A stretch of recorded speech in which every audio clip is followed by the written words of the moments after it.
You know what doesn't book clients?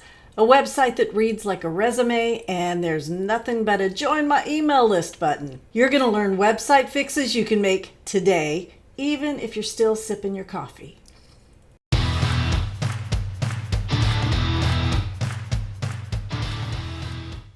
All right. Welcome, everybody. Welcome to your Tuesday coaching. If you're watching me live, awesome. I hope you have questions. If you're watching me on a replay, go you because you're doing something great. I am still drinking coffee coming to you from Grandma Central, my favorite place in East Texas. So today I'm talking to you about, if I can clear my throat, website fixes you can make today. Now, I've focused a lot this month on you can start a practice today, website fixes you can do today.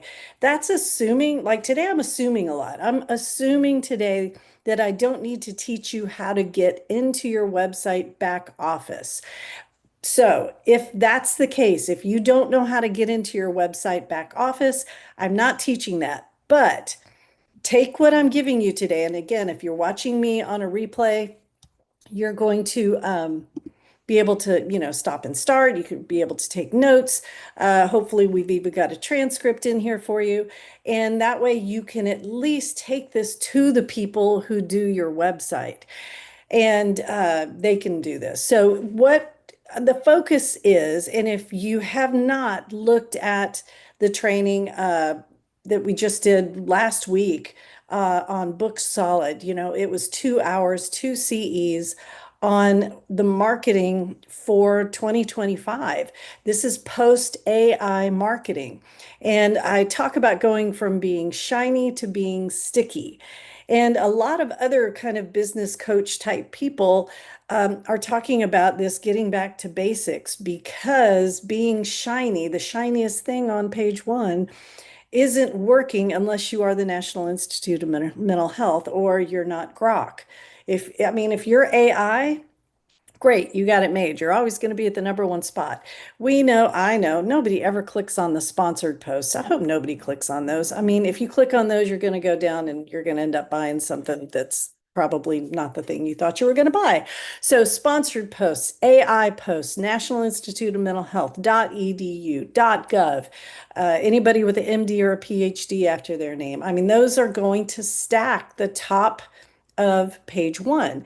So we are back in the business, y'all, as marketers, as advertisers, we're back in the business of building relationships. And it's as I talk about this, it's harder. There's a lot more involved here. And when we do get that training posted, which Step It Up members, you will get that as an asynchronous 2 hour CE. I did the thing live and I saw a lot of eyes glaze over. We're talking about things like opt-ins to put on your website, email series, newsletters, things that are time intensive and marketing intensive. And yes, it's so much easier if I could just tell you to do a TikTok dance or have a really beautiful Pinterest button or Pinterest badge, and people could go to that. But you just can't compete unless you have $1 billion and a marketing department that can put stuff out, every 5 minutes or whatever the algorithm says we're supposed to do this week.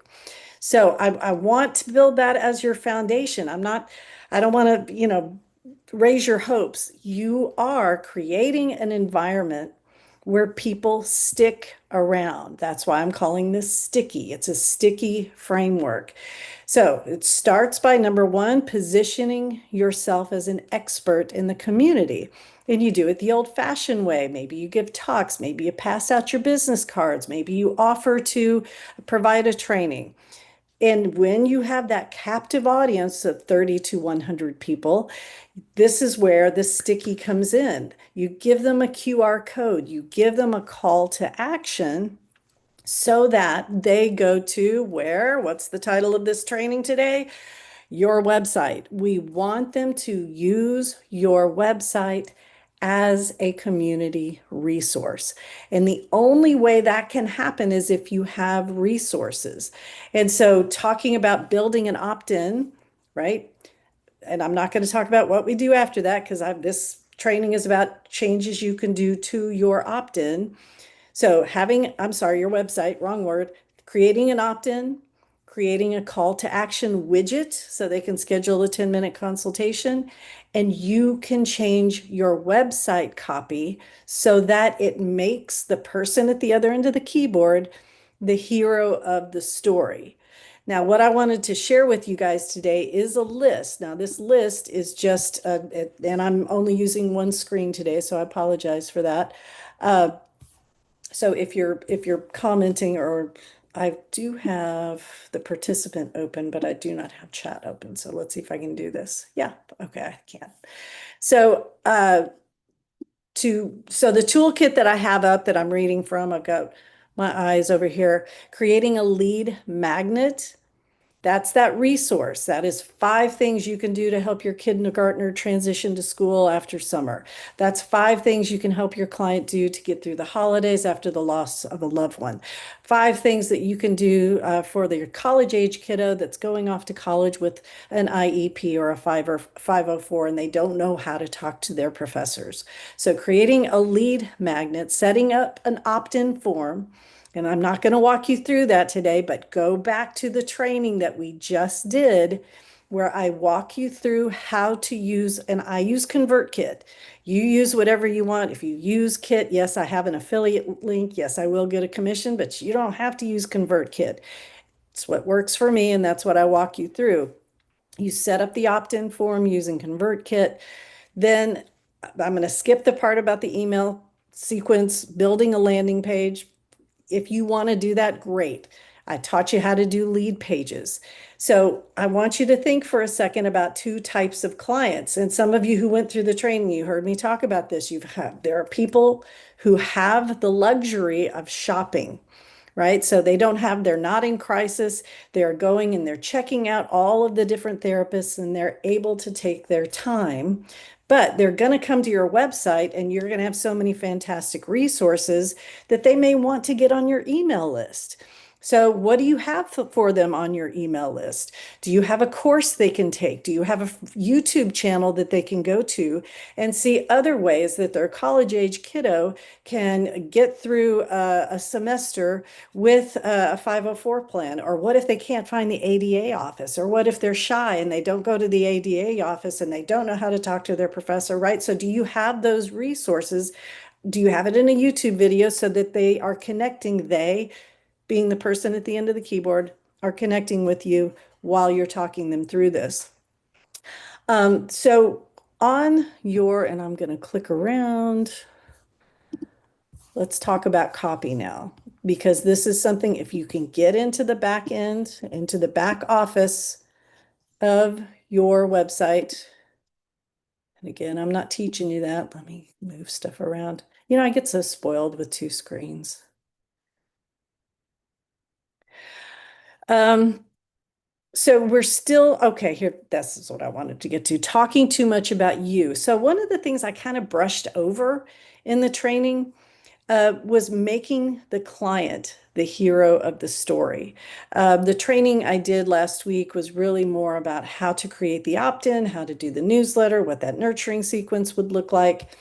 So following up, because these people love you, right? They've seen your shininess, they click the button. So that is attraction marketing. That's kind of the definition of it. But when you have the copy, how do you make the client, or the potential client, the hero of? And this is a change you can make today. And all I want you to do is go to ChatGPT and ask that question. Give chat some information like, okay, here's my ideal client. They are the parent of a college age kiddo that is familiar with ARD meetings. They're familiar with advocating for their kiddo. They're familiar with therapy. They're familiar with finding resources, but they're frustrated because their kiddo won't dot, dot, dot, take the initiative and find the resources themselves. Their kiddo doesn't have they're super smart, but they don't have the social skills to go ask the right questions. Their kiddo is the type of kiddo that will wait until they're about to fail before they ever take the initiative to go find, right? So you can fill in that information when you go to ChatGPT. Then say, I need 4 sentences, no more than 5, create copy that I can put on my website, and I want you to tell me the best place to put this. So ChatGPT is going to come back and it'll give something that's maybe terrible or it sounds too academic. You're going to say, no, no, no. And if you want it, I mean, and this is what I do. I mean, I wrote a book called The Clinical Supervision Survival Guide. I uploaded my book. I said, talk like that. That's how I want you to sound. If you have YouTube video transcripts, ChatGPT still, I think, is not, it can't listen to video and find your voice. It can't listen to audio and describe your voice, but it's great at identifying a PDF and reading a PDF and identifying how you say and how you talk. So say that was great, but give me three more examples. And they'll say, great, okay, here you go. Uh, three more examples. And I recommend that you use this copy here and then you change it into four different blogs that you can post there. Oh, and by the way, so that's chat talking to you. And you say, well, great. If you're like me, you'll tell chat thank you, which is weird. But then you will say, okay, now I need a call to action and an idea for a downloadable resource. Oh, and I'd love to give a talk next year to the PTO where I can give the audience access to a QR code. Can you give me some ideas for a talk I can give? So on and on and on. Once you are able to describe your ideal client to chat, now the only thing, chats, they're not a marketing, all it does is it goes and scours the webs, right? So it's not a marketer. So if you want it to, for instance, you get the verbiage and you're like, ooh, my client's more of an urgent type parent. They're the type of parent that, if they find weed or a condom in their kiddo's bedroom, right? Then you might want to say, that's great, but I notice that it's really not, there's not an urgent feel to it. I need more of an urgent feel and I need resources for more of a high anxiety parent or a parent who's in, crisis mode. So those things, I mean, if you're still going to your website right now and it's, your fabulous headshot, which is great. I want your fabulous headshot and your contact information, which if you've been listening to me and you have those two things, give yourself two thumbs up. Good job. Now it's time to make the copy sticky, make the potential client give them a call to action. Click this button, watch this video, download this resource. I swear to goodness, if all you say on your button is join my email list, I will I will come through the camera and I will smack your keyboard out of your hand. Do not invite your potential client to just join your email list. Nobody wants. We all have to get tricked into joining an email list. Okay? That we have to, it's got to be an exchange of something, right? I'm not going to join your email list unless you give me something free. Okay, so don't just have join my email list and just enjoy the brilliance that is me. So that's the step you're going to have. Yes, you're still going to do the shininess, you're still going to do SEO, but you're not going to rely on it. And you're going to make ChatGPT your brilliant assistant and correct it. And if stuff doesn't work, we talked about KPIs last week. If you go in and your four KPIs, remember what those are: the number of calls, the number of connected calls, the number of appointments booked, and the number of first appointments made where somebody actually showed up. If those don't increase, after 4 to 6 weeks, go back into chat and say, well, that sucked. That didn't work. Or you know what? I'm going to put this over here on page 2. We need a better idea for page 1. I know for me, I have three distinct potential clients for Kate Walker training. For my therapy practice, I was really just focused on couples surviving infidelity. So I had a lot of blog posts about, how to say you're sorry, what does recovery look like, what makes a good apology, how do you know if somebody's recovering in the right way, et cetera, et cetera. But then I kind of got interested in the adult kids, right? The failure to launch or the struggles to launch. So my blog shifted. Now, if I was still building that practice, I would embed a Canva, Canva, Canva. I would go in and I would create a Canva banner that says, did you find a condom? Or did you find a bong? Something like that. Or wondering what to do next, freaking out and don't know what to do next, click here, right? When they click, then you better have something because you've got to, when somebody clicks, they've gone from being a cold lead to a warm lead. They have just taken action on your website. I don't include that as a KPI because it gets really, really in the weeds to try to keep track of. You can. There's a way to use Google to track how many clicks you get and where they click and how long they're on your website and all those things. But you're not a food blogger. You're not selling meatloaf recipes, right? If you had billions and millions of visits, then we would talk about that. You have your 300.